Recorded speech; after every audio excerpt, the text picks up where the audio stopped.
Welcome into Paul Catalina's Top 5. It's Tuesday, and you know what that means? It's the last show of the week. Wait, why? It's Thanksgiving week. We've got the rest of the week off. Of course, we're back for the Baylor pregame show on Saturday on KWTX and, of course, this channel. TexasBeefHouse.com is our sponsor, and if you did not get your Texas Beef House for Thanksgiving, guess what? There's another big holiday coming up in about a month.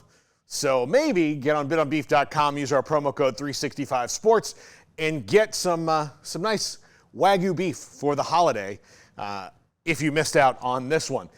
Top 5 CFP questions. Now, I know that tonight, in just a few minutes, they'll release the rankings. These things kind of maybe go deeper into the week.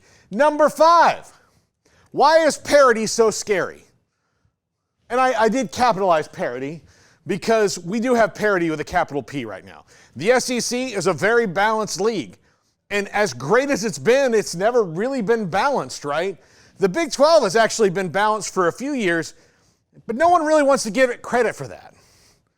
The Big 10, heavy at the top for sure, 4 really good teams.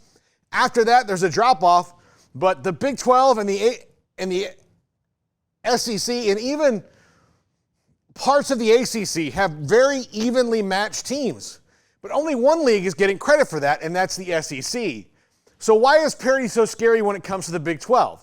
Well, because now you can't give the Big 12 credit for being such an even league. You have to downgrade it while simultaneously upgrading the SEC for having the same level of parity. If Saturday taught us anything, is that nothing makes any sense anymore, and we have to change our ideas about what really is the best of the best every single year and who's really earned it, and why parity is a good thing and not a scary thing. Number 4. Can Texas A&M make the playoff with 4 losses? This is an interesting question because Greg Sankey a couple weeks ago said making the title game is reward enough. But with the loss to Auburn, that gives A&M 3 losses. So if they beat Texas and lose to Georgia, they're in the SEC title game. So according to Greg Sankey, that's reward enough. But that would make them 9-4. And probably 2 more losses than every single other team that's in the playoff. So does the SEC have enough sway, and is A&M a big enough brand name? It's probably not, to push that over the finish line. We'll see how powerful Greg Sankey is if that's the scenario. Who knows if it's going to be?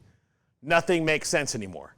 If there's a theme of this, nothing makes sense anymore. Number 3. Can SMU and Miami both make it? I don't think it's too much to ask of the ACC that says, okay, look, if making it to there, if both these teams are 11-1, the loser should probably make it, right? You got Cam Ward, especially if it's Miami and you wind up 11-2 against 12-1.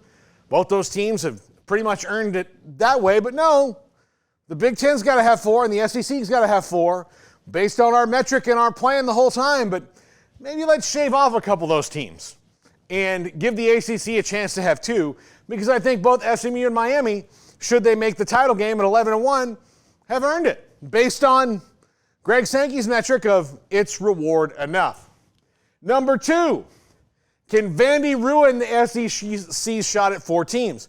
Going back to my Texas A&M thought, okay, say Texas A&M has that 4 losses and the committee says, well, we can't do that. Well, if Vandy goes and beats Tennessee this week, what happens there? Tennessee right now in a pretty good spot, but do they get knocked all the way back to where now legitimately you have Georgia, Texas, and one other? I don't know. It could get messy in the SEC. I still think they're getting 4 teams no matter what. And number 1, why is Indiana 10th? And I know maybe they're not going to be 10th when they say the rankings in a few minutes, but they're 10th right now in the AP. They have the exact same resume except for margin of loss as Penn State. The exact same resume, but Penn State's ranked higher. And the reason is persecution happens even in conference. Indiana does not have the biggest name as Penn State, but Indiana's loss should have only knocked it down 2-3 spots, not 5 spots from where they were going into the week.